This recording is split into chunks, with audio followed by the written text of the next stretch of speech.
Checkpoint next. I'm back Monday. See you then.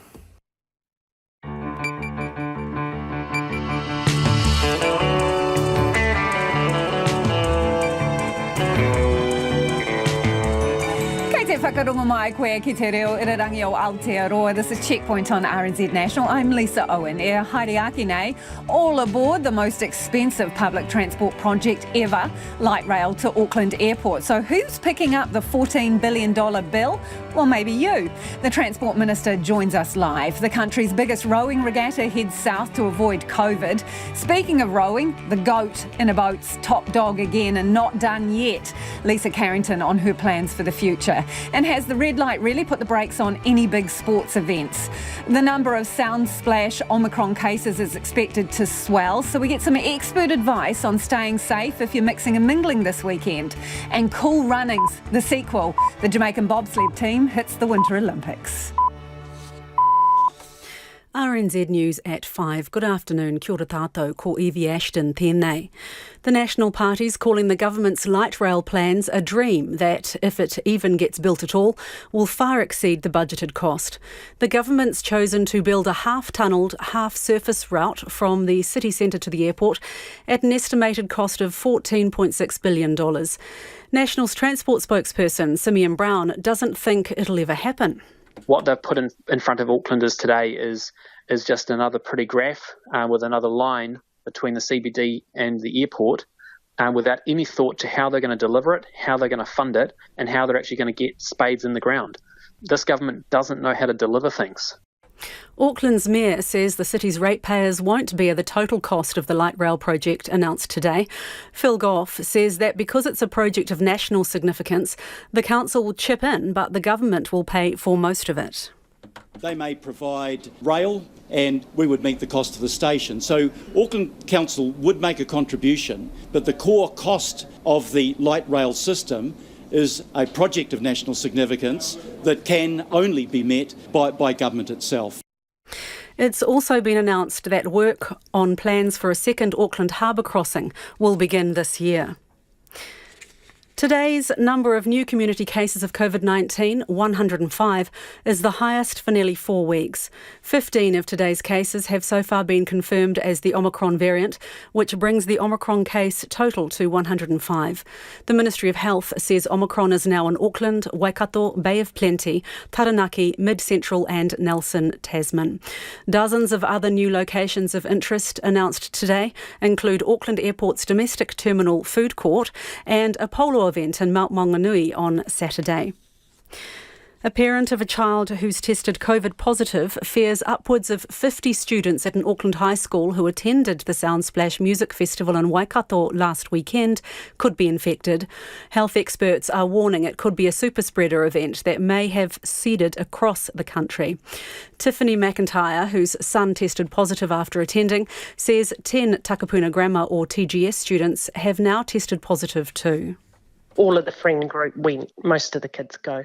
I don't know, it's most of TGS, do you know what I mean? I mean, every kid who's gone from TGS, they're all there together. Like, it's just going to be like a roulette wheel, isn't it? Who gets it and who doesn't.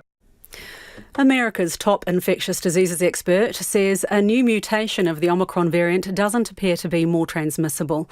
The BA2 mutation has been confirmed in a number of border workers and close contacts in New Zealand. But Anthony Fauci says there's no reason for concern. We know one thing, that it doesn't appear to be substantially different with regard to transmissibility. But if you look at severity of cases, it doesn't appear that the cases that are with the new variant, the sublineage of Omicron, are any more severe. Scientists have been able to study BA2 in Denmark, where it makes up about half of all cases. A man drowned at Te Puia Springs in Kawhia this afternoon. Emergency services were called at 10 to 2, but he was dead when pulled from the water. The coroner will investigate.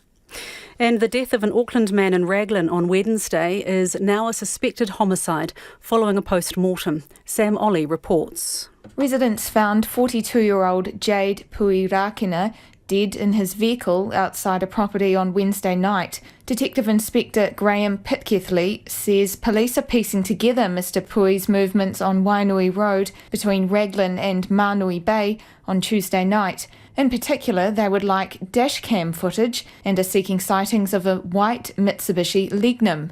Mr Pitcairn says there will be an increased police presence in Raglan while officers collect evidence. Now to sport, and Rafael Nadal's quest for a record 21st tennis Grand Slam title continues, with the Spaniard on court in the semi-finals of the Australian Open in Melbourne. He's up against Wimbledon runner-up Italian Matteo Berrettini, Nadal having won their only previous encounter in the semis of the 2019 US Open. The match has just got underway, with the Rod Laver Arena roof closed because of a storm passing through Melbourne, and Nadal taking the first game on serve. The other semi tonight features US Open champion and top seed Daniil Medvedev up against Stefanos Tsitsipas of Greece in a repeat of last year's semi, which Medvedev won. However, Medvedev is unsure how his body will hold up after a series of lengthy matches to reach the final four. Never had this experience. If we look at the best, they were able to do it somehow. I want to try to make it happen and play against Stefanos because he's a great player and you need to be at his best to beat him. That match is due to start at 9:30. Lydia Ko has fired a 9-under par opening round to sit at the top of the leaderboard after the opening round of the latest LPGA golf event in Florida. Ko's round of 63 included 9 birdies. New Zealand's most successful Olympian, kayaker dame Lisa Carrington, has continued on her winning way, being awarded the New Zealand Olympic Committee's top award, the Lonsdale Cup, for the 3rd time. And the 40th edition of the Coast to Coast race will go ahead, but has been scaled back to a one-day event on February the 12th. That's the news. Tomorrow morning, exercise is a modern obsession and an ancient one too. Bill Hayes examines what we did in the pre-Lycra era.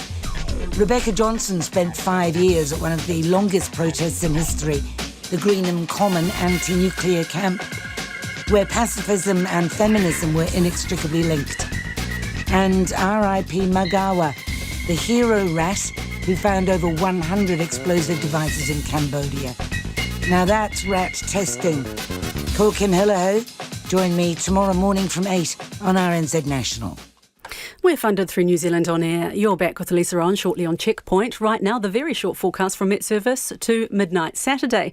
The North Island is fine, apart from some cloud in Northland, Coromandel Peninsula and Gisborne. For the South Island, Nelson, Marlborough, Canterbury, Otago and Southland, you're fine. Cloud about Nelson and Marlborough is clearing this afternoon. For Buller and Westland, partly cloudy with isolated light showers, however becoming fine for a time tomorrow. Fiordland, fine, then cloud developing this evening with patchy drizzle about the fjords. And for Te Kohu, the Chatham Islands, partly cloudy. A few light showers clearing tomorrow afternoon. It's 7 minutes past 5. We'll have more news headlines for you at 5:30. Kia ora rā, Evie, tēnā koutou katoa, no mai haere mai ki Checkpoint I tēnei rā, ko Lisa Owen tēnei. All aboard, the government announces plans for light rail in Auckland, the most expensive public transport project the country's ever seen. It'll serve the southwest part of town, link up with the City Rail link in the CBD, and to a future North Shore and North West Auckland light rail. It comes with the eye-watering price tag of $14 billion, but opposition parties don't think it'll even leave the station. Jordan Bond reports. Deputy Prime Minister Grant Robertson has no shortage of praise for his government's plan. The integrated plan that we are announcing today is a city and nation building plan. To me, this is the most important infrastructure project that New Zealand has ever undertaken. The light rail route will travel underground from downtown Auckland through the university precinct to Mount Roskill. From there, it will rise above ground and travel through Onehunga, Mangere and to the airport. The tunnelled part will be far longer than the City Rail link, which itself was the most expensive public transport project in the country. Transport Minister Michael Wood says it'll reduce travel time, lower carbon emissions and give people more options than just jumping in the car. Auckland Light Rail will cut travel times by up to half. It will offer affordable and consistent services every 5 minutes, so you won't need to plan out your journey. You'll just turn up and go. That's being celebrated by the people of Mangere, who don't have train access nearby. Tina says it'll definitely be used. Absolutely. It's because we don't have that system in place other than the bus which is a hopeless system. It's because the railway do not exist that people are drawn to their cars. Local Auckland councillor Alf Filipaina is thrilled for his constituents. But especially in the Manukau ward, the airport is the biggest employee. So there is the ability for the light rail to take them to work and take them back home. What's better than that? One of the propositions was to have the train on the surface all the way, including running along Dominion Road. Gary Holmes from the local business association is thrilled the busy retail street now won't have years of roadworks. The real impacts of the City Rail Link have weighed heavily on the minds of our members, who understandably feared that they wouldn't survive that level of disruption if they were faced with a multi-year construction period. But Ngārimu Blair of Ngāti Whātua Ōrākei wanted the light rail to be above ground to discourage car use. To meet our carbon emissions goals, which are hugely ambitious, and we need to, we really do need to change behaviour. If it's still easy to drive around a car on all of our roads, then it's harder for people to make that choice to use public transport or walk or cycle. National's transport spokesperson Simeon Brown has doubts about the project. What they've put in front of Aucklanders today is just another pretty graph with another line between the CBD and the airport, without any thought to how they're going to deliver it, how they're going to fund it, and how they're actually going to get spades in the ground.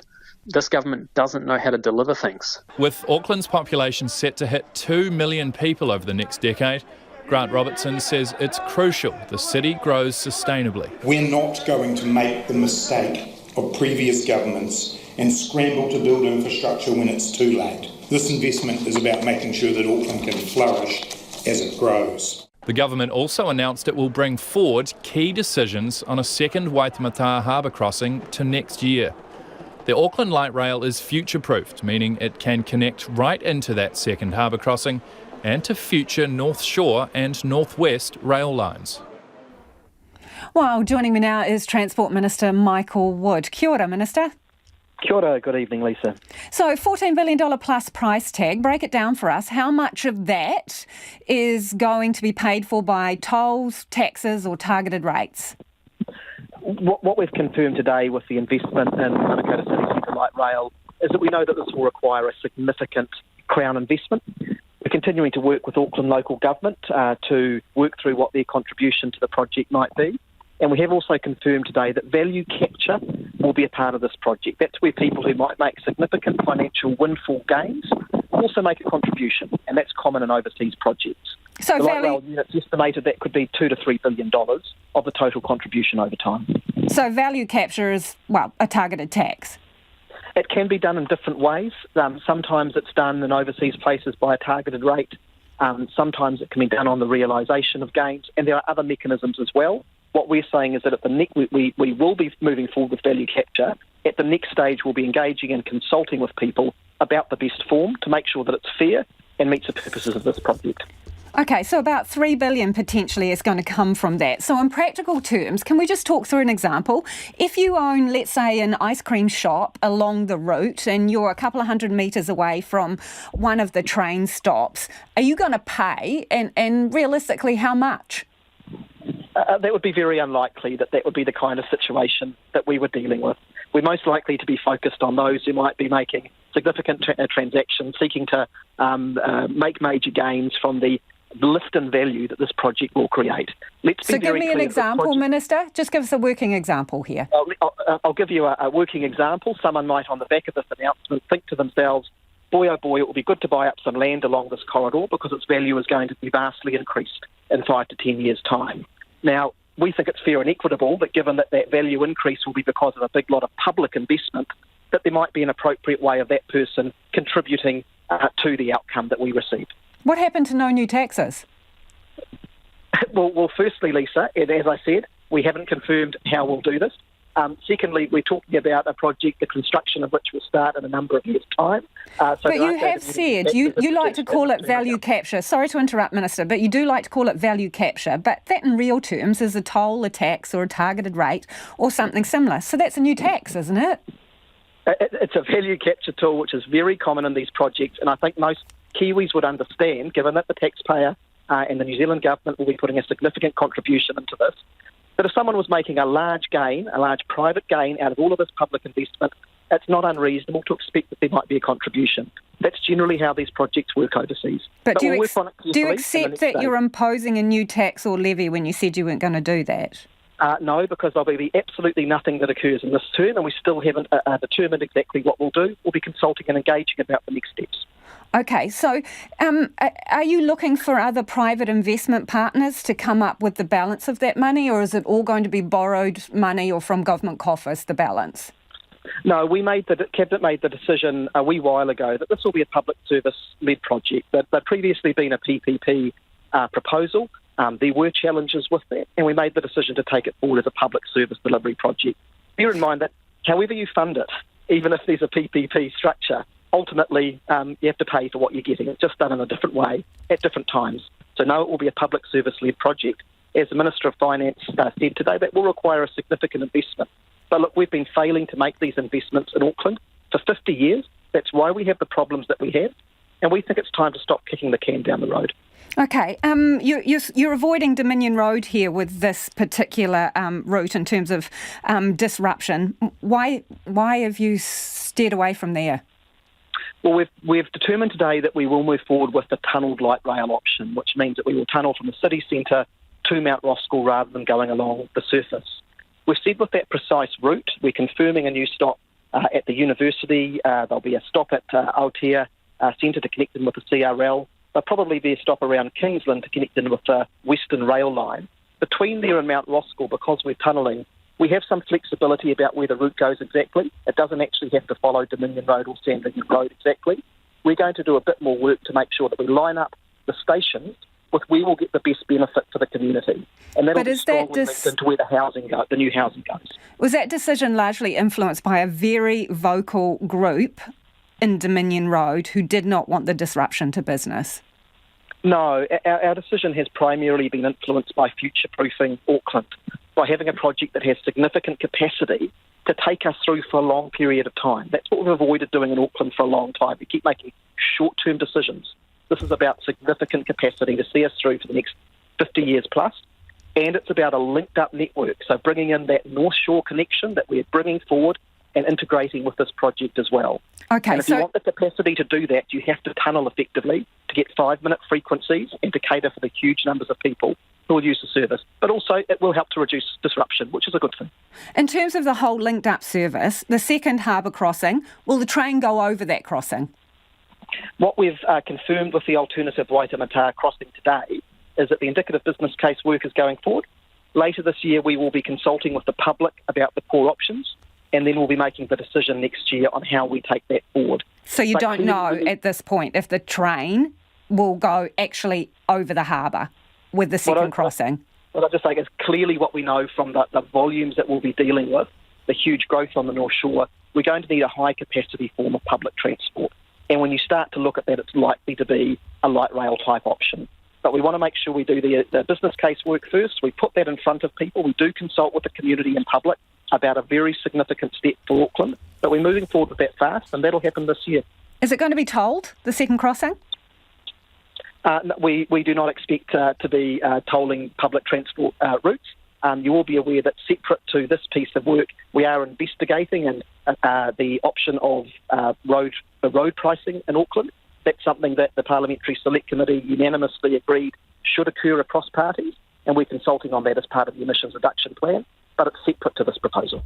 In terms of priorities, wouldn't it be better to do the second crossing first? That's the choke point, that's the point of vulnerability. We saw that when the bridge got damaged. Why not make it the top priority and rail comes somewhere after that? Oh, look, I'm an Aucklander, and there's not just one choke point in Auckland. And in fact, what we have going from the North Shore to the city centre is a very effective public transport corridor at the moment, the North Shore Busway, which takes 50% of people. We're not just going to focus on one thing at a time. The whole point of this announcement is that we need a system-wide approach to better transport in Auckland, unlocking growth, reducing the congestion, increasing productivity and making life better. So this program is about Mangere to the city centre, it's about the harbour crossing, it's about the northwest rapid transit and how we bring them together and create the kind of linked-up network that effective, successful, growing international cities all around the world have. We should already have this in Auckland, but successive local and central government leaders have declined to make that the big decision. We're making them today and getting on with it. Okay, in terms of those big decisions then, are you going to guarantee a bike lane on the second crossing? As I say, we'll be consulting on the options later this year. But what we will be doing as a part of that consultation... But that's a decision. You talk about deferred decisions, right, and people not doing what's required. Well, you're kind of in that situation with the bike lane, aren't you? Promised something, didn't deliver, and now you've got an opportunity. So will there be a bike lane guaranteed on the second crossing? As we work through this business case and as we consult with the public, we'll look at the existing bit of infrastructure we have, which is the road connection across the current bridge. And then we'll look and ask the question, how do we make sure that we have the other roads as well, including safe walking and cycling and including public transport? And we'll work out the best way of delivering that. Now, the reason it's important to look at the options, for example, if we said the second crossing should be a tunnel, you can't put walking and cycling through that. So you'd have to rethink how you did that. That's why we have to do this work, and we will consult on it. We're accelerating that, and we'll be talking about it with Aucklanders later this year. OK, we're almost out of time, Minister, but I want to talk about the comprehensive compensation package that you're offering, or say you're going to offer, for disrupted businesses. Absolutely no detail today. Why are you going to market without that after the debacle around the CRL? Well, the issues with the CRL, which was set up under the previous government, let's remember, was that we've had to come in and design a compensation scheme in the middle of the construction. We've got the ability now, before major construction, which will be 2 to 3 years away, to work out a detailed scheme in consultation with businesses. And we started those conversations with the Dominion Road Business Association and others who have welcomed this approach to say what's the best way of designing that to support businesses who might be disrupted. We're very committed to that. And unlike when will there be detail of that, Minister?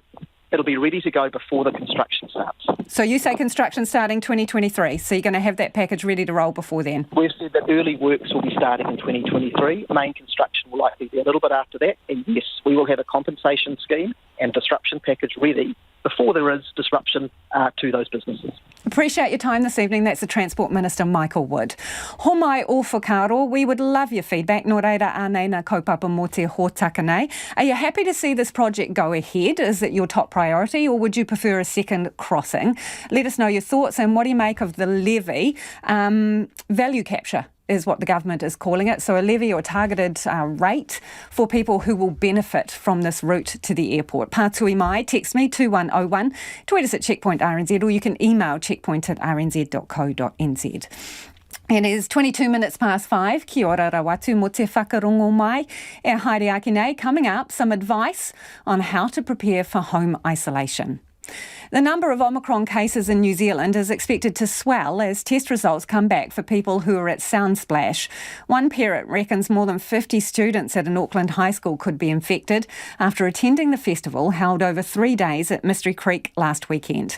There are 105 new cases of COVID in the community today, the first time the number's been in triple figures since mid-December.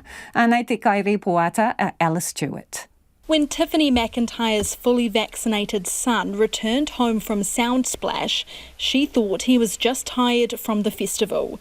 Instead, he tested positive for COVID. When I took his temperature, he was 40. So I thought, okay, this is not good. And he then said to me that the other friends were feeling the same. So I thought, well, that's a bit of a big reaction to the festival. I said, well, we're going to have to go and get you tested. Tiffany reckons upwards of 50 students from Takapuna Grammar High School could be infected. All of the friend group went. Most of the kids go. I don't know, it's most of TGS, do you know what I mean? I mean, every kid who's gone from TGS, they're all there together. Like, it's just going to be like a roulette wheel, isn't it? Who gets it and who doesn't. They've got a little group chat that started with 3 of them, and anyone can join that's got COVID in Devonport. So that's now 10, and that's most of his friend group. Other Takapuna Grammar students are concerned about their classmates catching COVID. Year 13 student Emanuela also attended the music festival over the weekend with a large group of friends. While we were there, it almost felt as though COVID just didn't exist. Nobody was really wearing masks. Everyone was kind of joking about the fact, like, this would be such a great place for COVID, and hearing about the cases and things like that. And especially with people within, like, my community and stuff, it was kind of just like, whoa, oh my gosh, yeah, this is real. She's fully vaccinated and has tested negative, but knows of at least 10 other students who have tested positive after attending Soundsplash. We've had messages on our prefect group. We were meant to have a POFID training yesterday and it was cancelled just to be safe. Some of the prefects having COVID and stuff like that. They were just like, you know what, we're just going to cancel that, just give everyone time to get tested, make sure everyone's negative and then go from there. 17-year-old St Kentigern student Annie Wink also attended the festival. She got tested earlier in the week but received a negative result for COVID-19. I know 2 people that have tested positive from Soundsplash. Now it's quite scary because of all of the positive cases and because before Soundsplash I had no one that had COVID. Hopefully my test comes back negative, but I cannot be sure at the moment. She won't be surprised if more people from the festival test positive. When my friend and I arrived and we got dropped off, we brought masks to stand in the line. But when we arrived, no one was wearing masks, so we took them off. We were all sharing vapes and drinks and people were getting with each other. We're all kind of just waiting to see what happens next in the news. The Ministry of Health yesterday confirmed there were 5 cases of COVID-19 from the Soundsplash Festival and one of them was confirmed as having Omicron. Today they announced another case located in the Hawke's Bay is linked to the festival. University of Otago professor and epidemiologist Michael Baker says Soundsplash has all of the attributes of a super spreader event. There are many opportunities for them to infect people around them. You can obviously have a lot of people packed into the mosh pit, very close together. People are having a good time, they're laughing and singing, shouting. They're firing out aerosols, which contain lots of viral particles. He says the event may have seeded the virus across the country and that it shows why masks and booster shots are vitally important to fighting Omicron. It's 5:25. Kia amo tonu mai. You're listening to Checkpoint on RNZ National. Lengthy delays in getting ambulances to people in need are being investigated by St John as demand on its service and staff shortages begin to burn. It's investigating 19 incidents when an ambulance was delayed and looking at the impact that had on the patient. It's also racing to fill 150 vacancies across the country. The government's spending millions helping with training and recruitment efforts, but there are fresh calls for the whole service to be brought into public ownership. Nita Blake-Person reports. Omicron is here and it's spreading. For St John, that means ramping up services. Deputy Chief Executive of Ambulance Operations, Dan Ows, says they've got plans in place. What we're aiming to do is to put an additional 14 paid ambulances on immediately across the country, 8 of those being in Auckland and 6 being spread around the rest of the country to ensure that we can both cope with any surge in demand but also buffer any sickness. And we are making plans to ensure that we can stand up to another 8 vehicles as well. But that's not easy when staff numbers are low and crews have already been digging deep for the past 2 years. Vacancies and the number of ambulances available don't correlate because of our casual staff and our recall and our fixed term people. But certainly we do have 150 vacancies across the system at the moment. Dan Ows says the current 11% vacancy rate is higher than the usual 7%, but they are getting ambulances out the door to targeted levels 97% of the time. A big recruitment campaign is underway and Ows says the government is putting millions of dollars into helping St John cover those costs, including an intensive training course which will see 64 new staff graduate in March. Over the past week, hundreds of volunteers and staff from elsewhere in the organisation have been called on to help, and discussions are underway with other commercial providers too. But it all comes at a time when demand for ambulances is at unprecedented levels. So going to COVID patients, wearing PPE for long periods, the back of the ambulance when you're in PPE is very hot, and so we're finding that our staff are getting very tired and they're needing their days off.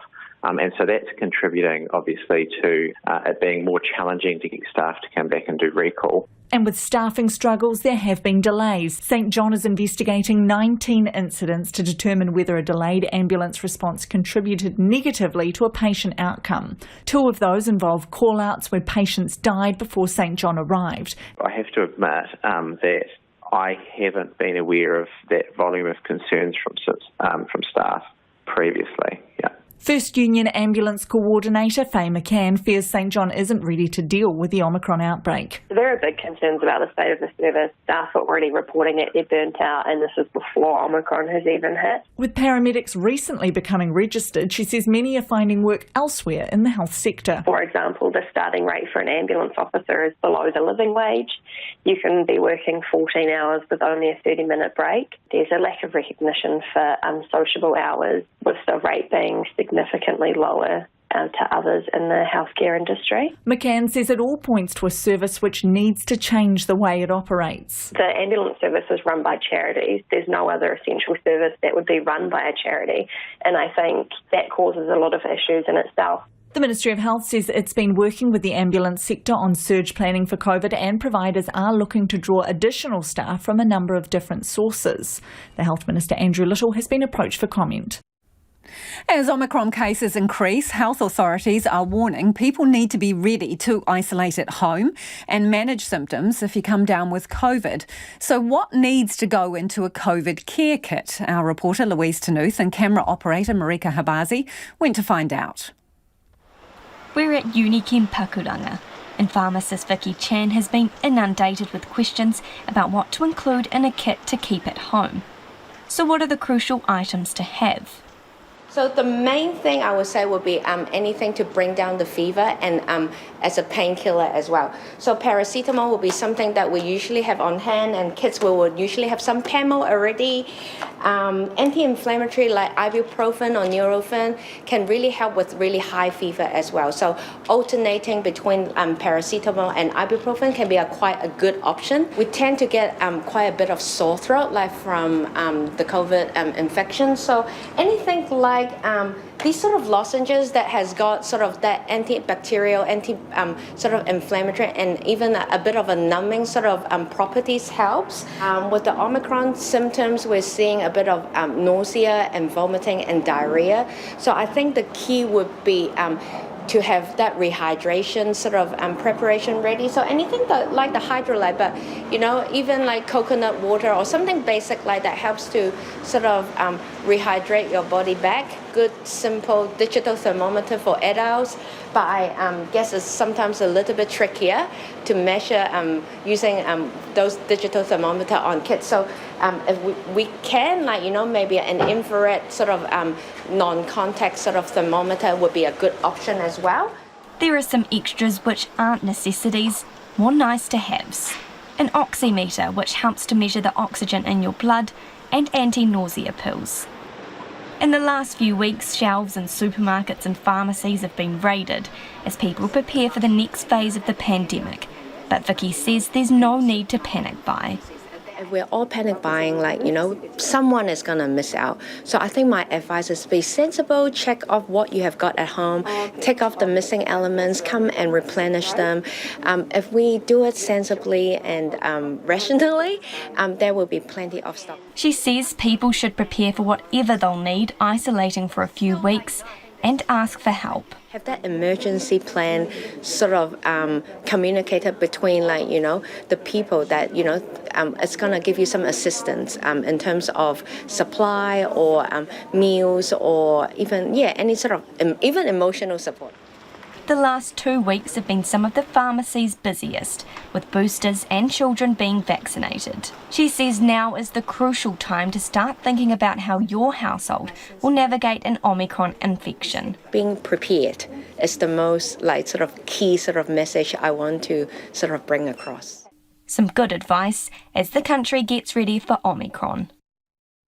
And if you were listening to that report from Louise and Marika on radio and you want to see the items in that COVID care kit, do go online. We'll put the video up there.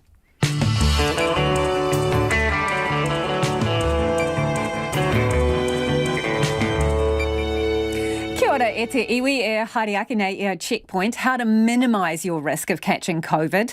An infectious disease expert joins us live. The goat in a boat, Lisa Carrington, on why she's not done yet. And another sporting sequel, the Jamaican bobsled team buckles up for more cool runnings at the Winter Olympics. Homai o whakaro, we'd love your feedback. Don't forget you can text us on 2101, tweet us at Checkpoint RNZ, or we love a good old-fashioned email, checkpoint@rnz.co.nz is the address. It's time time for the headlines now. Ko Evie anō tēnei. RNZ News headlines, kia ora tātou, I'm Evie Ashton. The National Party's calling the government's light rail plans a dream that, if it even gets built at all, will far exceed the budgeted cost. The government plans to build a half-tunnelled, half-surface route from the city centre to the airport at an estimated cost of $14.6 billion.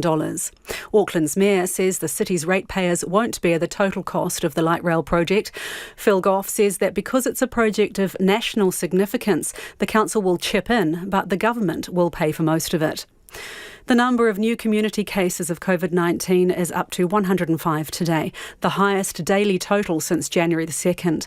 15 of those have so far been confirmed as the Omicron variant, which brings the Omicron case total to 105. Omicron is now in Auckland, Waikato, Bay of Plenty, Taranaki, Mid-Central and Nelson, Tasman. A parent of a child who's tested COVID positive fears upwards of 50 students at Takapuna Grammar School who attended the Soundsplash Music Festival in Waikato last weekend could be infected. Health experts are warning it could be a super spreader event that may have seeded cases across the country. America's top infectious diseases expert says a new mutation of the Omicron variant doesn't appear to be more transmissible. The BA2 mutation has been confirmed in a number of border workers and close contacts in New Zealand. A man drowned at Te Puia Springs in Kawhia this afternoon. Emergency services were called at 10 to 2, but he was dead when pulled from the water. Rafael Nadal's quest for a record 21st tennis Grand Slam title continues, with the Spaniard on court in the semi-finals of the Australian Open in Melbourne. He's up against Wimbledon runner-up Italian Matteo Berrettini, Nadal having won their only previous encounter in the semis of the 2019 US Open. And US President Joe Biden has confirmed he plans to put forward a black woman for the vacant Supreme Court seat. Those are the headlines. Our next full bulletin is at 6. Nā mihi Evie, no mai hoki mai. This is Checkpoint. Ko Lisa Owen tēnei. Ko taku hoa inai ko Nicholas Poynton, who's here with business news today. Nicholas, the hot summer, well, it's not enough to lift the mood of consumers, it appears. Tell us more. No, it wasn't. No. So we've got the latest read of consumer confidence from the ANZ Bank, and it shows that sentiment, it's marginally lower than where it was in December. January did not provide the boost that some people were hoping for. So the data shows that the proportion of people who thought it was a good time to purchase a major household item, that's a key measure of consumer confidence, that slipped further, with a net 4% of people saying that in fact now is a bad time to buy an item like that. So in her commentary, ANZ's chief economist Sharon Zollner says that surging inflation, that's rising prices for rents, transport, power bills, and the threat of a widespread outbreak of the Omicron variant has all weighed on sentiment. She notes that it's low to middle income families who will be squeezed the hardest by this, by rising prices, as they tend to spend most of their income. So consumer sentiment will be really interesting to monitor over the coming months. More recent community outbreaks have seen spending sort of remain relatively buoyant, but we now are in a really quite different operating environment. We're 2 years into this pandemic, prices are rising, and it seems that interest rates will no doubt follow suit. And Nicholas, a warning has been issued about a financial scam that is targeting the Chinese community. Yeah, the Westpac Bank issued this warning early this afternoon about what is called a penalty scam that's doing the rounds at the moment. That's where a scammer impersonates someone in a position of power and tries to intimidate an unsuspecting victim into paying them money. So according to the bank, the example that they've come across is someone who's been posing as a police officer from China. It's video calling members of the Chinese community and accusing them of a crime. And these people have been threatened with harm or legal action or a hefty fine if they don't pay up. And unfortunately, it appears that people have been falling for this ruse. And according to Westpac, who I spoke to early this afternoon, they say that in some cases, people have actually lost their life savings. So Westpac says these people, they're sophisticated, they're good at presenting themselves in a way that's convincing, but people really do need to look out for those red flags. You know, the police, a government agency, a business is never going to video call you and ask you or demand that you pay them money. So they're saying to always be, you know, if there's anything that seems suspicious, hang up immediately, contact your bank, notify the authorities, and just be wary of these sorts of things that seem to be doing the rounds at the moment. Nicholas, let's take a twirl around the Friday markets. Yeah, well, the NZX has fallen to a 15-month low. That's the NZX Top 50 down 198 points. It's all 1.6% to 11,852. It hasn't been that low since October 2020. The dollar, it's down as well to 65.8 US cents and 93.5 Australian. Thanks, Nicholas. Ka kite. That's Nicholas Poynton with Business News. As COVID cases rapidly climb, just how can you minimise the risk of catching it, especially when you might be mixing and mingling over the weekend? Well, here to help us with that is University of Otago infectious diseases expert, Professor Kurt Krause. Kia ora, Kurt. Kia ora. Thanks so much for asking me to join you. A lot of questions from people, so let's start with some of the basics. If you're going to a restaurant or bar, where is the safest place to sit? Oh, that's a great question. I wanted to start out with one kind of overall comment, if I could, which is, nobody wants to get Omicron. Nobody wants to get sick. But I think there's some good news. And the good news is that if you're a healthy person, you're under 65, you don't have risk factors, you're vaccinated and you're boosted, really the odds of getting a serious illness from Omicron are quite low and much more similar to, say, the odds of getting sick from a seasonal flu. So that's quite good, and it means for the vast majority of people, we're going to be able to handle this with not any issues at all. And then the question you're asking is, okay, if I don't want to get COVID and I don't want to get Omicron, what do I do? So restaurant eating. Biggest thing is, can you eat outside? So outside's always better than inside. If you're inside, you want to be in a place that's wide open where people who are not eating are wearing masks, where the servers are wearing masks, and you have very, very good ventilation. So it's not so much where you're sitting or what's the environment you find yourself in. If you're in a very crowded place, loaded with people, nobody's wearing a mask, all the doors closed, then I'm getting a little bit nervous. Okay. But outside's always better than inside. Next one, should my teenagers still be going to dance class? Oh, that's another one tough, too, because we've seen over and over again with coronavirus that kind of very vigorous activity, if you've got a super spreader, can be a significant event. So choir, music, exercise, these are some activities that are associated with some risk. I think in this setting, you got to ask yourself, what kind of risk are you, where is the activity happening and what kind of risk are you willing to bear? If you're in a small gym with few numbers of people and you've got good ventilation, maybe it's something that's worth the risk for you. On the other hand, if you're in a huge gym with large numbers of people and nobody wears masks, then, it might be a different matter. The other thing to consider is where in the Omicron outbreak this happens. So when there's very small numbers of cases, the risk is obviously significantly lower. But we've seen overseas all the places that Omicron goes to, the cases shoot up and there's quite a big peak and then they shoot down. So during that peak time, that may be times where you avoid the restaurants and you avoid the gym and you avoid the dance class to just avoid that peak. And also depends, do you have a lot of young people at home who are healthy and vaccinated, or do you have some people at home that are older and with more comorbidities, so you don't want to be bringing anything home?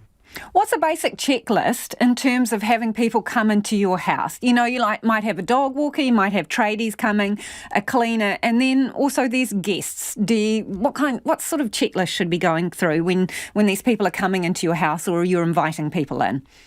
So if you've got strangers coming in or people that you're doing business with, they should be wearing a mask and you should be wearing a mask. And if possible, you should conduct your business outside. That puts you at very minimal risk. If you're inside with people who you don't associate with on a regular basis, then you just want to be really cautious.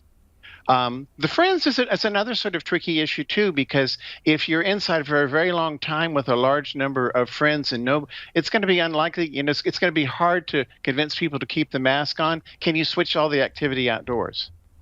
So staying outdoors would be better, but there's a significant amount of risk about spending many hours inside people. If somebody has Omicron, they could spread it rapidly amongst one another. Okay, so that's one to be cautious about, and this one's interesting. Double dipping is the heading it comes under, Kurt. So this is like, when you got shared food like the hummus, someone's, swiping their carrot in and then going in for a second crack at it, or sharing drinks. What's your take on that? Yeah, think about how do viruses get transmitted, viruses like coronavirus. They're in the air in droplets. That's big. They're in aerosols. That's big. Surfaces, a little bit less important than we thought. Blood and body fluids, that's big. So I don't want to share blood and body fluids with anybody outside of your intimate partners. So no double dipping, no sharing of food back and forth. You've got to be really cautious about all of that. So the only way that you can get it is through the air, through surfaces, or blood and body fluids. So be cautious about all those things. Someone is asking, how much does the viral load that you are exposed to, how much impact does that have on how sick you get if you catch it for the first time? Yeah, okay. That's a good question, and it's tricky, actually. The higher the viral, the more numbers of viral particles. Well, viral load is just really another way of saying how many viral particles are you getting exposed to. So the more viral particles you are exposed to, the more likely you are to get infected. So that's easy. That's 100% because there's just more odds. It's almost like viruses are like lottery tickets. So if you've got the more tickets, the more likely you are to win, or in this case, lose the virus lottery. Now, the other question is, if the person that is exposing you has a higher viral load, does it make you sicker? We don't really know in people. There's some suggestion in animals. I think there was a study in Syrian hamsters, believe it or not, that suggests that if you're exposed to more COVID, you're more likely to be sicker. So we don't know yet in people. Another thing that we do know is once you get coronavirus, then the virus booms exponentially inside of you. And the people who can clear that viral load rapidly tend to do better than people who get a very high viral load and they have trouble clearing it. So that's an important concern. How much virus do you have growing in your system, and can you get rid of it, or can you not get rid of it? Kurt, can you be frank for a second? Would you even be going out and about if you lived somewhere like Auckland, where we know that it's a potential hotspot? There is a number of people who went to Sound Splash here, cases concentrated in the big city. Would you be, in essence, imposing, a self-imposed lockdown on yourself, or would you still be happy out and about in the community? Yeah, it depends when and where. No, so I'm down in Dunedin. Numbers of cases. I don't think we've had an Omicron case yet in Dunedin. So less worried down here in Auckland. Much more worried. So that's I think it's a fair question. You do have to ask yourself, do you need to be out and about, and what can you do to minimize your risk? So there may be time. I was hearing Tony Blakely, an epidemiologist, a really great scientist who was based in New Zealand, moved over to Melbourne, was talking, I think yesterday or today, about how during the peak of an Omicron infection cycle, a lot of people, particularly older people who are immunocompromised people, may want to hunker down, may want to stay in, may want to go out. But some people are willing to go out some. I think if you do go out, you want to go to places that allow you to, say, eat outside, work outside, wear your mask. I've seen that we've got some restaurants now that have these bubbles. I don't know if you have those in Auckland, where there's sort of individual bubbles where families and small groups can eat, and they're separate from everyone else, and they're outside. That's a cool idea. But yeah, I would always ask myself, do I want to go into this situation, and is it a good situation to be in? Really appreciate your help this afternoon. That's Professor Kurt Krause with some advice for you there if you're heading out this weekend and you want to minimise your risks of catching Omicron. It is 13 minutes to 6. I'm Lisa Owen and you're with Checkpoint on RNZ National. Hey, Moriaki na pita pita kōrero after the news at 6. What lessons can we take from Australia's Omicron outbreak? Cricket World Cup organisers are confident the tournament will go ahead, but have confirmed crowds will be limited. 7 overseas teams are coming here for the event, due to start in early March. Tournament Chief Executive Andrea Nelson says they're 100% committed for the matches to proceed. Our understanding from the government is that they don't see any issue in that happening, and the ICC also. So the first team actually arrived this week. India are on the ground in MIQ. The next team arrives next week. We've got staff on the ground already, so it's all systems go. But the tournament won't be the showcase organisers had hoped. Andrea Nielsen says that the decision has been made to put a limit on the number of fans inside the 6 stadiums. We're committed to bringing it to as many people as we can under the public health guidelines and keeping safe. And at the moment, that's pods of 100. So like everyone else, we're working through the detail of what that means. And once we've got a clearer picture of the capacity of our stadiums under that regime, we'll be in touch with our ticket holders. All 7 teams have their MIQ spots secured. Nelson says the focus is on keeping all the teams, officials and the public safe and getting all the matches played. The environment changes on a day-to-day basis, but we're getting an incredible level of assistance. And I'd say the reason for that is that from the ICC and from the government, this is a priority. You know, we need to make this event a success, and we're really confident we'll be able to do it. The tournament gets underway in early March. Meanwhile, our leading sport agency is encouraging people to think out of the box and keep active despite many major events being cancelled due to COVID restrictions. Under the red traffic light settings, sports events have to keep participants separated in groups of up to 100. Now, that can mean some tricky logistics, including staggered starts, designated loos and multiple entry gates. A number of major events have been canned as a result, including Wellington Round the Bays and major cycle races in Taupo and Rotorua. It's Sport New Zealand's job to encourage people into active recreation, but its CEO, Raylene Castle, concedes in red, large events are going to be pretty limited. There's no doubt that under the red setting, the government have worked really hard to make sure that sporting events in some capacities can continue on and people still have options to be flexible. But I think this initial wave, people are just taking their time to make sure they understand the rules, and some event organisers have been very innovative about the way they've approached their events, and we're certainly encouraging them to do that. What are you hearing from people? Are they overwhelmed by the requirements? I think safety is absolutely everyone's heart, so they are concerned about hosting an event where they couldn't provide a safe environment. That's what the rules are designed for. So 100 people with vaccine passes are still allowed into any sort of large-scale event. And, for example, I know there's a mountain running event here in Wellington, and they had 800 competitors. They're starting those in 8 groups of 100 over 8 hours, so they can clear the line and make sure that everyone gets a chance to compete. So there's an innovative way of working with inside the rules. Is it though, I mean, do we need to accept it's prohibitive for a lot of small organisation or volunteer groups who are trying to handle some, pretty tough logistics, and that over this period of time that we're in red, we're going to see very few large events? Yeah, I think very large events are going to be very difficult where you've got around the bays type crowd size. That is just becomes logistically impossible to actually deliver, and that's really, really difficult. But for smaller tennis clubs, for example, there's no reason why, with vaccine passes, they can't have 100 people playing in a tennis tournament inside a tennis club. There's no reason why a touch competition, for example, on multiple fields where there's clear distance and outside events can be separated into groups of 100. So it does really depend on the type of event that you're trying to organise. The rules are there, and Sport New Zealand's there to try and help those event organisers deliver to those requirements. So what does this all mean for sports and recreation during this period? Because it's your job to encourage people to get moving, right? And this is another significant challenge. Yeah, it is, that's right. There's no doubt that it has been difficult. We're certainly encouraging people to find innovative ways to continue to be active, whether it's walking, whether it's running, whether it's small classes of outdoor yoga that they might be doing. The weather's been fantastic. All those things are possible. Inside your home, there's still things that you can do to make sure you give yourself your flexibility and your activity, even if you are asked to isolate. We are looking at ways of, indoor exercising, off screens, for example, and that type of activity. It is challenging, there's no doubt, for organised sport, but there's ways for New Zealanders where we can keep our everyday activity levels up. What conversations are you having with government about how this can possibly be made easier?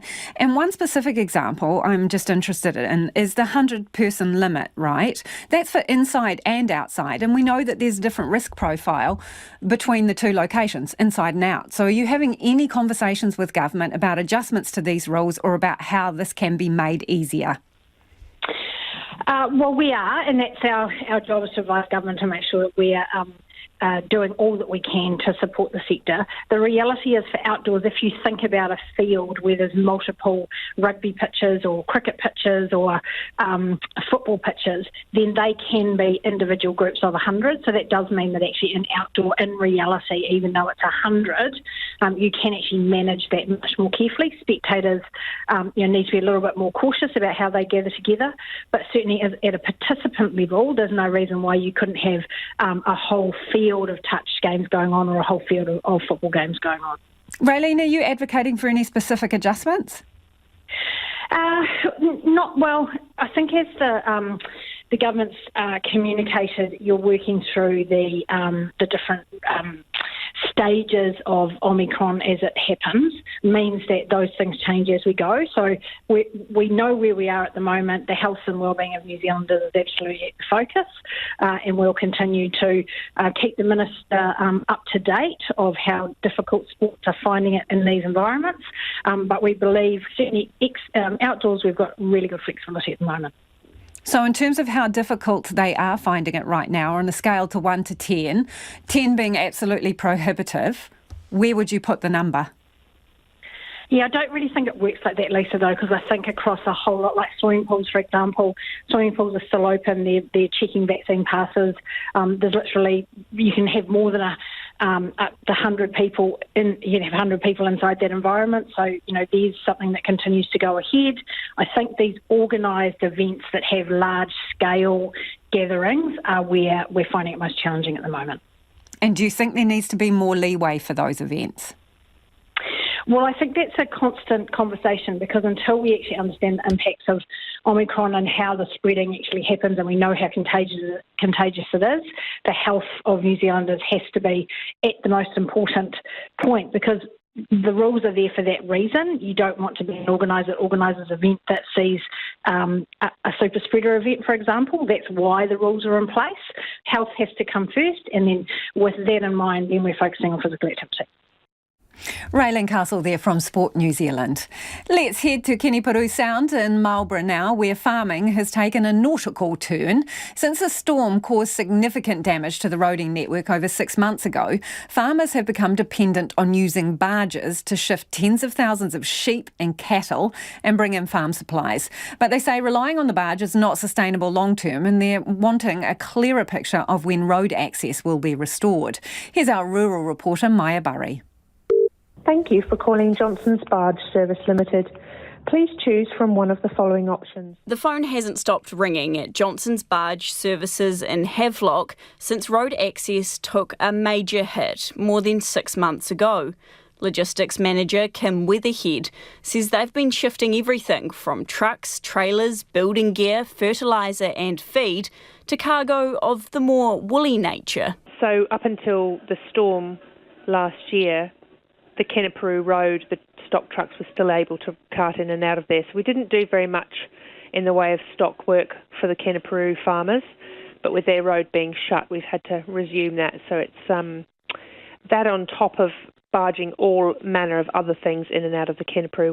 After being completely closed for months, in December, residents were allowed to start using Kinipuru Road again during set times, but no trucks or trailers are allowed. Ms Weatherhead says the sheep and cattle seem to enjoy a stress-free boat ride through the Sounds, but for some farmers, the bills will be piling up. A lot of them are old family farms that used to barge when there was no road, and they've just turned their hand back to it. Other farmers where they're maybe smaller farms, or they rely on just selling the top end of their stock, they're really prime stock, and they do that maybe once a month, so they sell little bits and pieces. It's been very stressful for them, and the financial burden's probably been a bit more for these guys. Emma Hopkinson farms sheep and beef at Kinipuru Heads. She says the tides and location of their farm has turned the usually simple exercise of shifting stock into a 2-day process. I suppose our biggest hurdles at the moment are having to work in with the barge, as we would be the only farm, I would think, that doesn't have direct access to the sea. So it's big, just the challenges of getting the stock truck in on the barge. You can't get them back out on the same day because, of course, the barge is working with the tides. Ms Hopkinson says there has been a small subsidy and they're thankful for the amazing efforts of the barge and livestock transport companies. But she says using the road is much more efficient and much less expensive, and they'd like some certainty on when it will be fixed. So the indication is really poor. As farmers we can plan, but we need to know how long we're planning for. And then the last roading meeting, we basically tried to get it out of them again, and it's like they don't want to commit a time in case we hold them to it. And that's not really what we're after. We're just after, are we still going to be in the same position this time next year? Nearby sheep and beef farmer Tony Redwood agrees more certainty is needed. Mr Redwood says a barge trip to their farm on the Outer Sounds is about 4 hours long from Havelock, more than tripling the cost of bringing in farm supplies. And he adds that journey also relies on the sea being calm enough. It just slows everything down and it's going to cost us more. Timing's everything with your stock, and we've had 4 weeks now of no rain. You've got to start moving things. The repair bill for Marlborough's damaged roads, including Kenipuru Road, is estimated to cost up to $90 million. Marlborough Roads Recovery Manager Steve Murrin says there is a lot of assessment and design work to complete before some access can be restored in the coming 12 to 18 months. He says the community is being kept up to date on progress. Heaps of feedback from you on the light rail proposal to Auckland Airport, and most of it overwhelmingly in favour. This one, absolutely overdue. Call it a light rail or rapid transit system. It should have been started a long time ago. Brian says, Auckland light rail, at last there is a plan. Press go.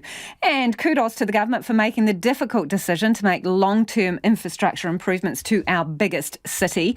This listener says these decisions are really taken thanks to the sort of grilling the minister was given a few minutes ago and our short parliamentary term.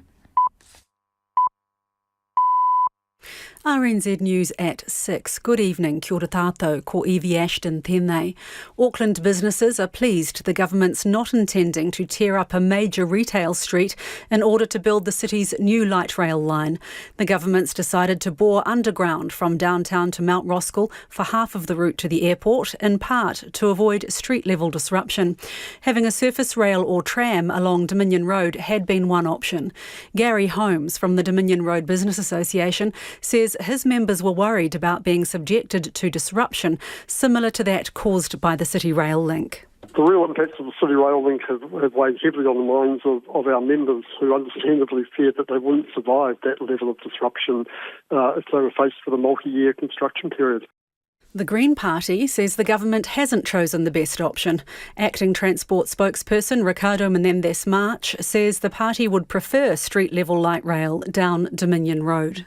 It's a missed opportunity to not have gone with surface light rail, because it would have enabled us to complete the project faster and start reducing emissions sooner, as well as give people more options in how they get around our city. It's also been announced that work on plans for a second Auckland Harbour crossing will begin this year. St John is apologising for delays in its ambulance response times. It's investigating 19 incidents to see whether the hold-ups affected patient outcomes, and says there are probably more that haven't been formally reported. Its Deputy Chief Executive of Ambulance Operations, Dan Ose, says there are massive demands on the service at the moment. Unprecedented pressure on the service because of the additional requirements of PPE and the environment created with COVID-19. We have had some staff vacancies, and all of those things have compounded to make it a really challenging environment in Auckland. Dan Ose says St John apologises for the delays and any distress caused. The stock exchange's top 50 index has fallen to a 15-month low as rising inflation weighs further on investor confidence. It's closed down 198 points or 1.6% to 11,852, its lowest point since October 2020. Energy company Mercury led the way down after downgrading its profit expectations for the year. Its share price dropped by nearly 4.5%. The NZX has now fallen by 9% this year. Research from the ANZ Bank recommends Tonga reconsider its COVID strategy to get its post-pandemic economic recovery underway. The Pacific Insight report estimates GDP will fall by nearly 7.5% in the current financial year because of the volcanic eruption and tsunami. RNZ Pacific's Alicia Foon reports. The research suggests for a country like Tonga with no immunity from prior infections, vaccination is the only route out of the pandemic and to recouping the lost output due to recent economic shocks. So far, Tonga has done well with its vaccination rollout, with 96% of the adult population with one dose and 84% double-dosed. The report says with adequate protection of its population, especially the vulnerable, Tonga could quickly transition to a post-pandemic world. The European Union is taking China to the World Trade Organization over its decision to ban imports from one of the EU's smallest states, Lithuania. Beijing has dramatically reduced its trade with Lithuania, apparently because of the latter's growing support for Taiwan, which China considers its own territory. The EU's Trade Commissioner, Valdis Dombrovskis, says there have been numerous problems. Chinese companies are cancelling orders from Lithuania. China is also cutting its exports to Lithuania. Moreover, China is putting pressure on international companies to abandon the use of Lithuanian components in their production, otherwise they may face import restrictions. Valdis Dombrovskis says the EU is still trying to find an amicable solution in parallel with pursuing the WTO case. And in northern Taranaki, residents, batch owners and farmers are being told to vacate properties and move stock behind exclusion zones as urgent repairs are done to the Maui gas pipeline. First Gas says the no-go zones between Tongaporutu and Moko will protect people and livestock from the noise of 400,000 cubic metres of high-pressure gas being vented from the pipe tonight. But retired energy analyst Steve Goldthorpe, who's the convener of the Sustainable Energy Forum, says locals haven't been warned of the risk of explosion. If the worst came to the worst and it caught fire and exploded, would be a very large energy release. First Gas says it's liaised with WorkSafe and the Regional Council to ensure its safety controls are robust and there's no risk of explosion. That's the news. Tonight on Nights, Country Life kicks off its new season smelling the roses, along with other organic and pesticide-free flowers. Team Dynamite is this week's Friday Night Live act because it's 209 years since Jane Austen published Pride and Prejudice. We've got a sonic tonic dedicated to both. Maybe the novel as well. On Nights with me, Brian Crump, after the news at 7 on RNZ National. Now the short forecast from Met Service to midnight Saturday. For Northland, Coromandel Peninsula and Gisborne, partly cloudy, and the remainder of the North Island is fine. Looking at the South Island, Nelson, Marlborough and Canterbury, mainly fine. A few areas of cloud about Nelson and Marlborough clearing this afternoon. For Buller and Westland, partly cloudy with isolated light showers, however becoming fine for a time tomorrow. Otago and Southland is fine. Fiordland, fine at first, cloud developing this evening with patchy drizzle about the fjords. And for Chatham Islands, partly cloudy, a few light showers until tomorrow afternoon. The time is 6 minutes past 6. We'll have news headlines for you at 6:30. Thanks, Evie. No mai hoki mai. This is Checkpoint. Ko Lisa Owen tēnei. Daily COVID cases have jumped sharply today. 105 new community cases recorded, with Omicron beginning to spread throughout the country. The ultra-infectious variant has ripped through the Australian states of New South Wales and Victoria. It's exposed testing regimes, decimating supply chains and bringing with it Australia's deadliest days of the pandemic, despite high vaccination rates. So is that New Zealand's fate as well? Our reporter Timothy Brown spoke to a trio of experts in Australia who say Aotearoa can and should do better. When Omicron arrived in Australia in late November, governments followed through on plans to relax restrictions. University of Sydney epidemiologist Alexandra Martinyuk says that was the first mistake. So if we had gone a bit lower and slower on our curve, we would have put the pressure on the systems over a longer period of time, yes, but it would have been slower, and so that we probably would have experienced less of the crises that we did experience. And importantly, this is hypothetical, I suppose, more people may have been saved She says the key is doing things we already know, getting vaccinated and a booster as soon as possible, wearing a quality mask, thinking about physical distancing, scanning in, and getting a test and isolating if symptomatic. New Zealand epidemiologist Tony Blakely from the University of Melbourne agrees and says the elderly and at risk need to exercise extra caution over the coming weeks and months. He says about half of New Zealand's population is likely to contract Omicron during the outbreak. The key to minimising death and disruption is who and when. The two tricks are, having accepted that burden of infection coming through, is to squash it and spread it out in time that it doesn't overwhelm the health services. And the second is to try and tip away the infections from the people who have the highest risk of morbidity or mortality. It may sound counterintuitive, but a 3-month-long wave is going to be better than a 3-week-long wave, much in the same way the tide coming in over 6 hours isn't a problem, but a tsunami is. Another thing on our side is the rate of Delta. Australia was still dealing with 1,300 cases a day of the far deadlier variant when Omicron arrived. Professor Blakely says as a result, Australia has been fighting 2 epidemics. Even though that Delta is only a tiny wee proportion of all infections out in the community, it's causing a reasonably large fraction of all the hospitalisations and deaths. The lesson here for New Zealand is keep Delta squashed down. He says as Omicron spirals, contact tracing should focus on Delta cases. Tony Blakely says the New Zealand government's plan to deal with Omicron is brilliant and exactly how he would have designed it, though some flexibility is still needed. We should have really had equality. Those are measures that will be important going forward over the next few years. Professor Alexandra Martin-Yook says the other thing to do now is get ready at home while time is still on your side. Putting some pre-prepared meals into the freezer, stashing some electrolyte drinks, and having enough paracetamol and ibuprofen for a week may make the difference between a testing or a terrible time with the virus, especially if people have children to consider as well.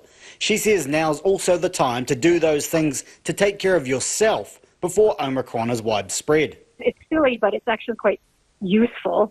Now is the time to go get your hair cut, to go see your loved ones in aged care residents, to get your kids together with their friends, outdoors still ideally, to get a doctor's appointment for your chronic illness that might need a prescription refill. Get it all done as if you're going on a big vacation. All 3 epidemiologists agree. While Omicron is here, New Zealand needn't suffer its worst effects. Twisel's mayor and businesses are pleased the country's biggest rowing regatta is coming to town, but some locals are feeling a bit weary about it. Rowing New Zealand's pinnacle event, the national champs usually alternate between Karapiro near Cambridge and Twisel. It's Karapiro's year, but the event has been moved south. It's left locals divided as to whether it's good for business or something that could put the community at risk. Rachel Graham has more. Twisel is a Mackenzie district town with a population of around 1,700. The impending arrival of 600 to 800 rowers has some in the town worried about a potential super spreader event. But Mackenzie District Mayor Graham Smith says people need to be realistic. The town is divided a wee bit, but at the end of the day, a lot of other people realise that, hey, we can't be insulated and isolated completely from it in Twisel. It is going to come throughout the country. Rowing New Zealand General Manager Mark Weatherall says Twisel's Lake Ruataniwha has more space to deal with the COVID restrictions than Karapiro. We are set up along the lake in a 100-person pod, so the rowers will come into that pod. They stay in that pod for the event. They launch their craft from that pod. They race and then they return back to that pod. So they don't mix at all or come into contact with any other pod. Participants will also need to wear masks and be vaccinated. Mr Weatherall says once the rowers leave the lake, they'll be asked to remain within their groups. Mayor Graham Smith says he's heard a fair bit of pushback against the event and is expecting some locals will avoid the township when the championship is on next month. Tony Ritchie is the owner of the Lake Ruataniwha Holiday Park and thinks it's very positive for the area. I haven't heard of any opposition. Of course, you're going to get some people that are worried about they'll bring COVID down with them, but as long as they go through, follow the rules and do everything, I can't see a problem. Mr Ritchie says he's had steady bookings since the new location was announced earlier this week and is now about 70% full for that week. Mark Wetherall says they will be keeping a close eye on the case numbers and will also keep in touch with the Mackenzie District Council to gauge local feelings about the event going ahead. There's the community of rowers, which we're bringing to town, but there's also the community that live there, and we want to come back in the future. So that relationship is really important. So it's an ongoing daily discussion, I guess, around that. And as we progress, if there's a desire or there's a message that actually it's not the right thing to be doing, then we'll take that into account for our decision making, and that's really important. Mr Wetherall says they are optimistic the event can go ahead, but also realistic that things could change very quickly. Staying on the water, the goat in the boat has picked up yet another accolade and confirmed she's not done yet. Lisa Carrington has won the New Zealand Olympic Committee's top award for a third time, and the 6-time Olympic medal winner says she's got Paris 2024 firmly in her sights. Clay Wilson reports. Wham! What a finish! No praise is too high. 3 gold medals. Dame Lisa Carrington has picked up her fair share of silverware during a glittering career on the water. So much, in fact, she sometimes forgets others want to share in her spoils. It's like when I went home over Christmas just to see my parents. I was going to leave without taking my medals for them, and completely forgot, that they hadn't seen them or my family. So I guess it would be nice to share that. Carrington, who powered her way to the top of the Olympic podium 3 more times in Tokyo, also picked up the Lonsdale Cup in 2016 and 2017. But she says it's still a special honour to receive. I look at this and I see, Murray Halberg, Sarah Ulmer, Valerie Adams, such amazing sports people. So, that's probably what's so special about this award, is just having my name alongside theirs. According to NZOC President Mike Stanley, Carrington absolutely deserves her place among the country's sporting legends.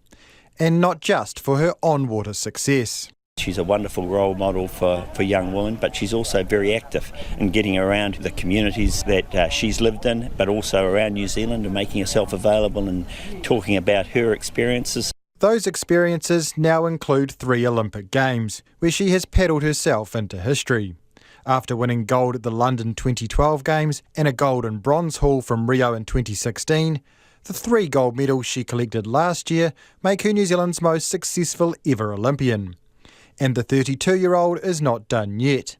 If selected for the national team in April, it will mark the start of Carrington's pathway towards what she hopes will be a 4th trip to the world's biggest sporting event. You never know with the way the world is at the moment. We have World Champs in August in Canada, so I guess that's the goal, but obviously I've got to do hurdles of selection and that type of thing. Hurdles Carrington has more than proved she is capable of clearing. It's 16 minutes past 6 and you're with Checkpoint on RNZ National. Residents, batch owners and farmers are being told to vacate properties and move stock beyond an exclusion zone as urgent repairs are done to the Maui gas pipeline in Taranaki over the weekend. First Gas says the no-go zones will protect people and livestock from the noise of high-pressure gas being vented through the pipe. But some locals fear there's a more sinister risk. Our Taranaki Whanganui reporter Robin Martin has more. As residents pack up their lives for a weekend away from home, some are feeling nervous. They're vacating so First Gas can reconnect 2 repaired and realigned sections of the Maui pipeline, one at Pariroa near Tongapurutu and the other at Gilbert Stream in Mimi. The work requires about 400,000 cubic metres of gas to be vented at 3 locations, including one alongside State Highway 3. It's being timed to coincide with Auckland anniversary weekend to minimise the disruption to supply. First Gas says it's liaised with the community and worked with the Taranaki Regional Council and WorkSafe to ensure its safety controls are robust. But a batch owner, who prefers not to be identified, doesn't think locals are getting the full picture. His words have been voiced. Explosion risk is the elephant in the room, but this is when we talk about a low probability, higher consequence event when the chance of it happening is very low, but if it does happen, it is catastrophic. He says there's been no warning of a potential explosion risk. For some reason, and I don't know what the reason is, they are just avoiding this whole issue completely, and they are focusing on something which is of nuisance value. Yes, it's a loud noise and it can potentially affect livestock, etc., but it's at the nuisance level compared with something that actually does threaten lives. Retired energy analyst Steve Goldthorpe has looked at First Gas's plans for the lobby group Energy Watch Taranaki. He says it's not unusual to vent pipes to do maintenance, but the scale of what's proposed concerns him. What's different about this one is the length of pipeline, which is some 20 kilometres or more, full of high-pressure gas that's all proposed to be released into the atmosphere. Mr Goldthorpe, who is convener of the Sustainable Energy Forum, says the greatest risk will occur when the discharge is nearly over and pressure is lost, meaning gas could pool near ignition sources. If the worst came to the worst and it caught fire and exploded, would be a very large energy release. From my calculations, the size of energy release would be about the same as the explosion in Beirut back in 2020. WorkSafe has reviewed First Gas's plans and concluded the overall risk appears to be low. But in an email to Mr Goldthorpe, it acknowledges risk of explosion forms part of the company's planning.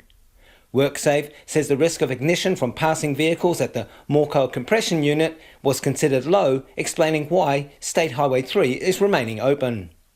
First Gas says locals have not been told of an explosion risk because there is none. The venting is scheduled to occur for 2 hours from midnight tonight. The realignment work will then be completed over the following 50 to 60 hours. The Russian government's venting its frustration over after the US rejected one of its key demands for de-escalation on the Ukrainian border. With war looming, the Kremlin wants the former Soviet state barred from ever joining NATO. But Washington isn't budging. The ABC's Nick Dole reports. In a pizza restaurant in the Ukrainian capital Kiev, there's virtually no sign that a Russian attack could potentially be coming. A barman makes cocktails, while across the room, a waitress delivers a fresh order to a waiting couple.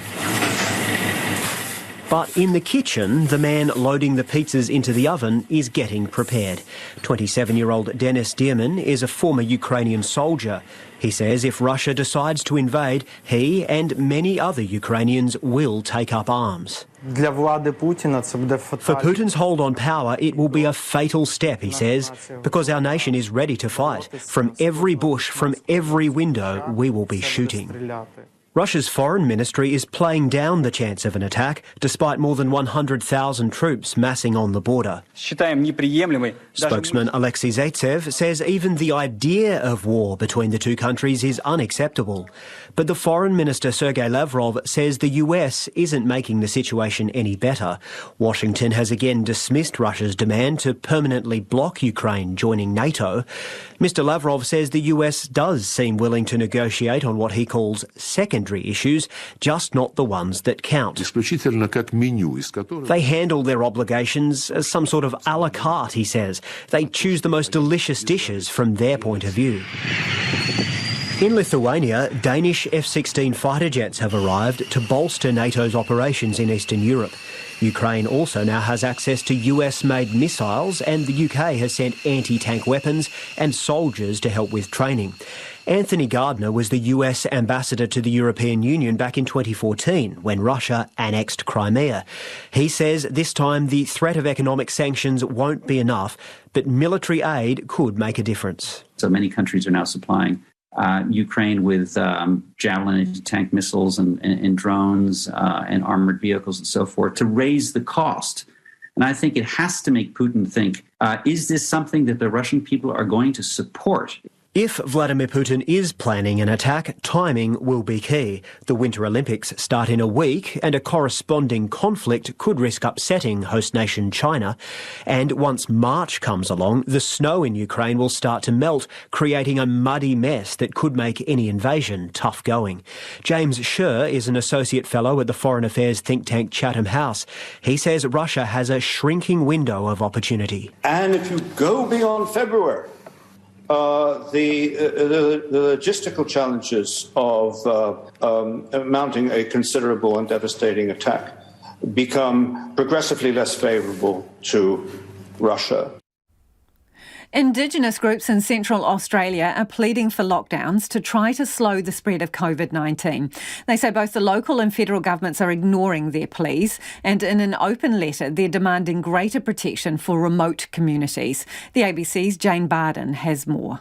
Health groups say they've tried everything to persuade the NT government to do more to get spiralling Indigenous COVID cases under control. We've been writing to government, we've been meeting with government, and we are not being listened to. So Central Australian Aboriginal Congress Acting CEO Josie Douglas says they've been forced to get out the megaphone. We've reached breaking point. Cases will continue to rise and people will die. Their open letter to the NT Chief Minister Michael Gunner accuses him of allowing a catastrophe to develop by refusing to listen to their appeals not to open the NT's border before Christmas and delaying mask mandates. There's been a failure of government to implement all of the plans that has been agreed to beforehand to test, trace, isolate and quarantine, and to take positive cases out of overcrowded houses. They're again pleading with the NT government for an immediate lockdown across Central Australia for as long as it takes. A lockdown buys us time. It enables the NT government, and we're calling on the Commonwealth government to come in and provide assistance. The health groups say it's time for the Gunner government to admit Defence Force help is needed everywhere. The virus is now ripping through nearly every remote community, Indigenous aged care homes, renal centres, adult and youth prisons. The Acting Chief Health Officer, Dr Charles Payne, says hospitals can only just cope with their current 100 COVID patients. We wouldn't want to see it rise much further than this. About 90% of them are Aboriginal. A Tennant Creek man with heart problems has become the third Indigenous person to die with COVID in the NT. But the Health Minister, Natasha Files, is adamant a blanket lockdown with defence support isn't needed. We have continued to listen to the medical advice that sees us in a situation where we are managing COVID. Asked if the Commonwealth will use its power to lock the territory down, the Health Minister Greg Hunt's office said he's still considering the best way forward. The Defence Minister's office said Defence only responds to state government requests for help. Josie Douglas again. We are calling on the Commonwealth Government to commit resources to the people of the Northern Territory so we can get on top of the disaster unfolding before us. Now, many of us will remember the 1993 comedy film Cool Runnings. Jamaica, we have a bobsled team. We have the Wanderers. And no one junior. You, Sanka. The fastest of Jamaican sprinters. Go to Olympics, fight for Jamaica. Well, it's not long to go until the Winter Olympics start in Beijing, and Jamaica has again qualified for the bobsled competition for the first time since famously doing so in 1998. The BBC's Alison Vowles spoke to the latest team members. They may not be the best funded team in the Winter Olympics, but boy, are they determined. We are not just there to be participating, we're actually there to compete and show the world that Jamaica can compete in winter sports. Our goal, we'd love to get a medal, we'd love to get the gold, who doesn't? But I think, we want to leave a legacy, and beating 14th would be amazing. The Jamaicans made their debut in the sport in the 1988 Olympics and were the subject of the film Cool Running. The original team caught the world's imagination, and over the years the legacy has continued. I don't know if a lot of people look at the stats of bobsleigh, but we actually finished this season in the top 50% of all two-man and four-man competition. So for us, it's an absolutely fantastic achievement. So this week in Bath, it's good that most of the four-man team members can train together. Two of them even pushed a long-suffering girlfriend's car around to keep fit. I was just like, babe, we're taking the car, we're going pushing. And she was just like, okay, yeah, no worries. But we just had to do what we had to do to sort of make sure we were 100% ready to obviously compete. But what does it feel like when 220 kilos of bobsleigh cage carrying 14 members hurtles down that track? Imagine having a boxing match with Mike Tyson, all 12 rounds in 1 minute. or going into a big can and getting shaken. Despite this, most injuries tend to come from the less glamorous parts of the job. No, it definitely is no glamour. There's a lot of hustle and bustle and heavy lifting that goes on in bobsleigh, but it's all part of the sport and it's why we love it. That's why we're also big and hench, you know what I mean? So. The technical director for the Jamaican team is based at the university. Anything's possible. Realistically, what I'd say, if you asked me to bet on them winning a medal, you know, I'd maybe say no, but anything can happen. And these guys deserve it, so, you know, who knows? The love that we're getting from around the world, well, at this moment, we're even getting love from Mars. Now, let's get to some of your feedback before we head off. A lot of it's still coming in on the light rail announcement from the government today. That is the rail that's going to go from central Auckland out to the airport. Part of it is going to be in a tunnel, the rest above ground. Chris says, light rail to the shore, bring it on. Light rail is the second harbour crossing, not more and more roads with intolerable emissions in our climate change world. Alan says that he hopes that the new plan envisaged for Auckland will take a shorter time than Transmission Gully. I don't think you'll be alone in that hope, Alan. And Mike's got in touch to say, if, for example, a major shopping centre was to be built on top of the train station, which would be highly beneficial to that shopping centre, I see no reason why they shouldn't contribute something towards the cost. I don't think ratepayers in the suburbs along the way should pay because they're already paying through the public purse, says Mike. This person is a dissenter, though. They say there is nothing to recommend this project. It will cost about 600 to 700 million per kilometre. It will serve a very narrow cohort of people between Mangere and the CBD, and it ignores people in the south and west, they say. That's all from us. Stay tuned to the news throughout the night. Kia pai tōpō. We'll see you on Monday. News headlines. Kia ora tātou, I'm Evie Ashton. The Dominion Road Business Association says it's a relief that the government isn't intending to tear up the major retail street to build the city's new light rail line. But the Green Party says the half-tunnelled, half-surface route is not the best option and it would prefer street-level light rail down Dominion Road. St John is apologising for delays in its ambulance response times, saying there are massive demands on the service. And the Stock Exchange's Top 50 index has fallen to a 15-month low. Those are the headlines. We'll have a full news bulletin and weather for you at 7. It's in the Milky Way? Yep, it's local. Local. Which is what's incredible because it's so close. You just have to ask, why didn't we see it before? And they've gone to great pains to stress that